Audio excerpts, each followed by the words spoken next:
some lawmakers said that some of the findings are unacceptable.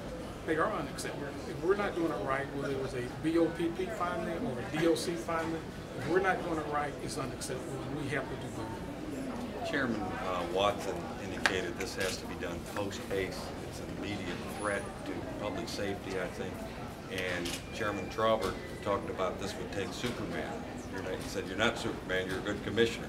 Will you be able, how soon will you be able to address what they call the most egregious of these findings? We're already in the process of looking at those and fixing them. What I don't want you to say is that we're going to say we got 3 days, it will be done. What we will say is that we're looking at it every day. Public safety is just not in one event. It's something that's ongoing.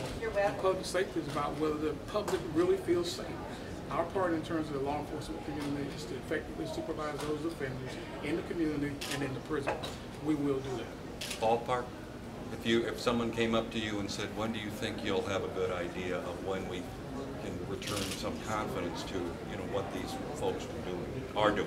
Well, my position on that is that you start feeling confident now, because supervision of felony offenders is about accountability, and we're enforcing accountability standards.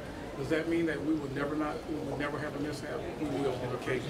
But what we want the public to be confident is that we've done A, B, C, D to try to ensure that it didn't happen.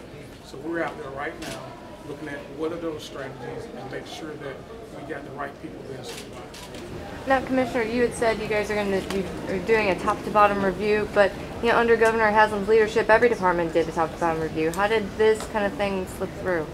I can't answer how it slipped through. I can answer for where we started back in January when it was proposed, and when we started looking at what are best practices. What we realized that we shouldn't be competing about how do we supervise or where do we spend the resources. We split resources when you look at, well, this is probation, or this is parole, and this is an inmate. And oftentimes, it's the same offender. Whether they're on probation, whether they're incarcerated, whether they're on parole, we have to effectively supervise the person and not the processes.